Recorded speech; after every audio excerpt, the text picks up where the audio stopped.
애플리케이션과 웹사이트가 개발됐습니다. 우리 선교단체는 라떼 단체인가? 선교계에 부는 변화의 바람 6번째 시간을 통해 알아봅니다. 문화 장벽을 깨뜨려 선교의 지경을 넓힙니다. 와이즈 앤 와이드 손창남의 문화 장벽 브레이크입니다.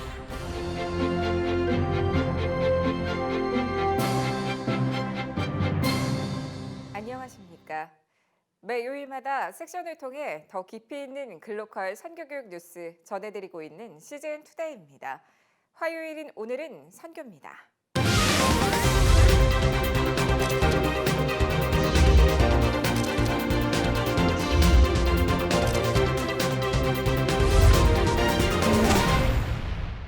환경이 열악한 선교지일수록 코로나19에 대한 정보가 없고 감염 여부조차 파악하기 어렵습니다. 이들을 돕고 선교사들의 안전을 위해 자가진단 애플리케이션 웹사이트가 무료로 운영되고 있습니다. 보도에 박건희 기자입니다. 과학기술 전문인 선교회 FMNC가 최근 코로나19 감염 자가진단을 돕는 웹사이트와 애플리케이션 체리케어를 만들었습니다. 기침을 지속적으로 하는지, 구역질이 나거나 복부 불쾌감이 있는지 등 10여 가지 질문이 있습니다. 이에 대해 이용자들이 응답하면 감염 가능성에 대한 결과가 나오고 가까운 의료기관 방문을 권장합니다. 그걸 가지고 의사를 대신할 수 있는 것은 아니고 기본적으로 가능성이 있는지 없는지 체크해서 감염의 가능성이 있다면 빨리 의사를 찾아가고 병원을 찾아가도록 하는 게 목적입니다. 예방 수칙들도 이미지를 활용해 게시해 놓았습니다. 지원 언어는 총 16가지입니다. 영어, 스페인어, 프랑스어 외에도 선교지에서 많이 사용되는 아프리카의 스와힐리어, 중동의 아랍어, 남아시아의 벵고로 등도 지원합니다. 국가별 질병관리본부 자료들을 참고해 확진자와 사망자 수도 게시합니다. 우리가 보기에는 여러 번 많이 들어서 쉽게 생각할 수 있는 부분들이지만 또 난민과 선교지에 있는 사람들인 경우에는 이러한 부분들을 또 쉽게 또 접할 수 없는 그런 정보라고 생각이 됩니다. 무작정 이렇게 듣는 소문으로 두려워하거나 그럴 수 있는데 이제 구체적이고 명확한 정보를 제공해 주는 그러한. 선교회는 코로나19 관련된 정보 외에 광고나 다른 내용들은 일체 노출하지 않습니다. 단 방문자들이 볼 수 있도록 말씀 구절만 게시합니다. 우리가 선교회잖아요. 우리는 결국은 이제 복음을 전하고 예수 그리스도를 알리고 또 하나님의 말씀을 통해서 이러한 어려운 상황 가운데 그들이 위로를 얻고 또 소망을 갖도록 하는 게. 정부나 의료기관에서 신청하지 않으면 승인되지 않는 구글과 애플의 정책으로 체리케어 앱 다운로드는 FMNC 홈페이지를 통해 가능합니다. CGN 투데이 박건희입니다. 카페에 가면 흔히 볼 수 있는 메뉴로 라떼가 있습니다. 그런데 요즘 젊은 세대들은 이 라떼를 다른 의미로 사용한다고 하는데요. 어떤 의미인지 선교계에 부는 변화의 바람 6번째 시간을 통해 알아봅니다. 박건희 기자입니다. 다음 세대 선교 동원을 위해 필요한 것은 소통입니다. 기성세대가 나 때는 이랬어라며 자신들의 것을 기준으로 내세울 때 다음 세대는 대화가 어려워집니다. 다음 세대는 기성세대의 나 때는 이랬어를 라떼라고 줄여서 지칭합니다. 기성세대가 라떼를 고집한다면 앞으로 다음 세대 동원은 더 어려워질 것이라고 전문가들은 말합니다. 나이도 어린 게 뭘 알아 이러면 그 말을 한 사람은 즉각 꼰대가 되어집니다. 꼰대라는 소리를 들을 수 있는 가장 쉬운 단어가 라떼입니다. 이 젊은 세대들을 저희가 포용을 한다 할지라도 조직 자체가 젊은 세대를 향해서 너희들이 선교지 경험도 없는데 뭘 알아? 라든지 우리 때는 이랬기 때문에 너희도 똑같이 따라야 된다라는 형태로 젊은 세대들에게 요구를 한다면 그들은 들어왔던 선교단체도 박차고 나갈 거라는 생각. CGN 투데이 박건희입니다.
안녕하세요.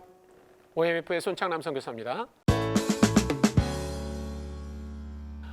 오늘은 이제 여러분들과 다니엘서에 대해서 얘기하는데 7장에 대한 이야기를 좀 나누도록 하겠습니다. 7장은 처음에도 제가 말씀을 드렸지만 이야기보다는 환상이라고 얘기해서 우리가 그 다니엘서의 후반부에 나타나는 걸로 그렇게 하지만, 그러나 7장까지가 아람어로 기록되어 있기 때문에 그렇게 모든 민족에게 하나님 나라를 얘기하려고 하는 그런 소책자의 마지막 부분에 해당된다, 이렇게 말할 수 있습니다.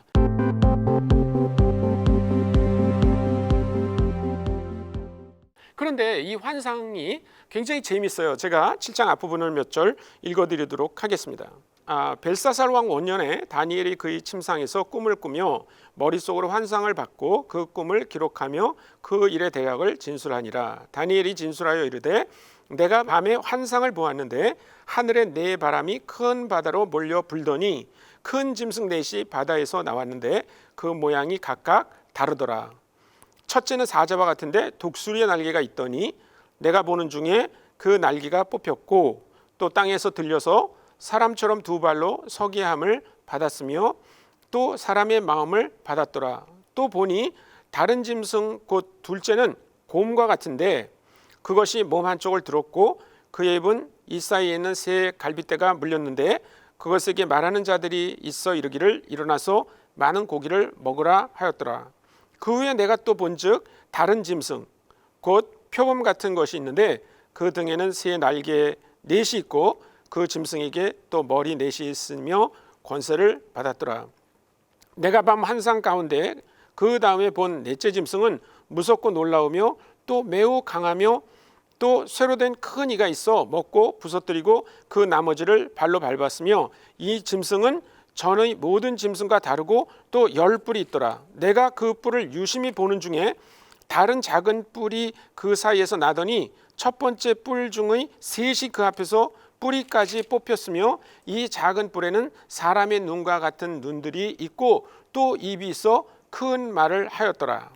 그리고 나서 이 네 짐승이 나타난 다음에 이 네 짐승 때문에 그 성도들이 어려움을 당한다는 얘기가 나옵니다. 25절부터 보면 그가 장차 지극히 높으신 이를 말로 대적하며 또 지극히 높으신 이의 성도를 괴롭게 할 것이며 그가 또 때와 법을 고치고자 할 것이며 성도들은 그의 손에 붙임바 되어 한 때와 두 때와 반 때를 지내리라. 그러나 심판이 시작되면 그는 권세를 빼앗기고 완전히 멸망할 것이요 나라와 권세와 온 천하 나라들의 위세가 지극히 높으신 이의 거룩한 백성에게 붙임바 되리니 그의 나라는 영원한 나라이라. 모든 권세 있는 자들이 다 그를 섬기며 복종하리라.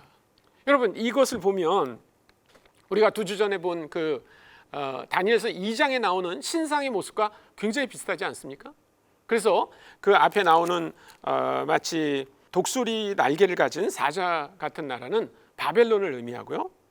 그 다음에 여기 곰과 같이 나오는 그 짐승은 페르시아를 나타내고, 그 다음에 표범은 헬라를, 그리고 네 번째 짐승에 대해서도 여전히 뭐 사람들이 이렇게 의견이 조금 다르긴 하지만 저는 뭐 로마 제국이라고 봐도 무난할 것 같습니다. 그런데 이 나라들이 다 지나간 다음에 굉장히 강한 사람이 하나 나타나서 성도들을 힘들게 할 것이다 라고 하는 거예요. 그런데 하나님은 그냥 어려움만 당하게 하시는 것이 아니라 심판을 하게 하시고 그 심판이 있은 다음에 그 권세를 빼앗아서 아까 얘기한 그 사람들에게 줄 것이다. 그래서 나라와 권세와 온 천하 나라들의 위세가 지극히 높으신 이의 거룩한 백성들에게 돌아갈 것이다. 그렇게 얘기했어요. 그런데 그 나라는 아까 2장에서 얘기한 것처럼 영원한 나라고 모든 권세 있는 자들이 다 그를 섬기며 복종하게 될 것이다. 이렇게 얘기했어요.